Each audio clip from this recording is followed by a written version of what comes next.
हमने हर जनपद को एक लक्ष्य दिया है कि हर जनपद एक कम से कम एक नदी का पुनरुद्धार करे।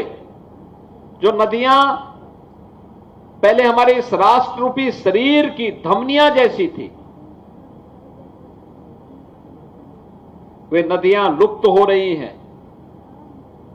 नदियों का लुप्त होने का मतलब आने वाले समय के लिए भीषण जल संकट का सामना हमें करना पड़ सकता है। उस भीषण जल संकट के सामना से रोकने के लिए हम अभी से उसको पुनर्जीवित करें, उस पर कब्जा न होने दें। कभी गुड़धोआ भी एक नदी थी, बाद में नाला हुआ और नाला होने के बाद फिर कब्जा हो गया। इस समय फिर से जीवित हो रहा है। अगर हम दोनों ओर ऐसी पुनर्जीवित हो रही नदियों को दोनों ओर व्यापक पैमाने पे वृक्षारोपण कर लें तो हमारी प्रकृति के प्रति भी और पूर्वजों के प्रति भी एक कृतज्ञता होगी। कृतज्ञता इस बात को लेकर के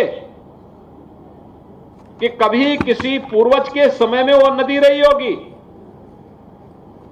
प्रकृति ने उसको अपनी धमनी के रूप में उपयोग किया था, जिससे जीव सृष्टि को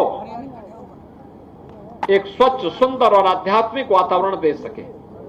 हमने अपने स्वार्थ के लिए उसको पाड़ दिया, नदी को नाला बना दिया। नाला बनाने के बाद फिर उसके ऊपर कोई कॉलोनी काट दी।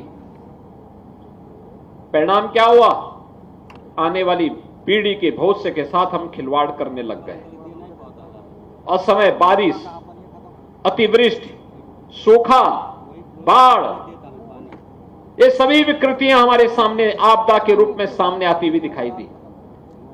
अगर इन सभी भयावह स्थितियों से बचना है तो हमें फिर से प्रकृति की शरण में जाना होगा और नदियों को पुनर्जीवित करना होगा। जल संकट से बचाने के लिए नदियों को पुनर्जीवित करना और नदियों को पुनर्जीवित करने के लिए व्यापक पैमाने पर वृक्षारोपण के इस महाअभियान के साथ जुड़ना। एक पेड़ मां के नाम इसी श्रृंखला का हिस्सा है।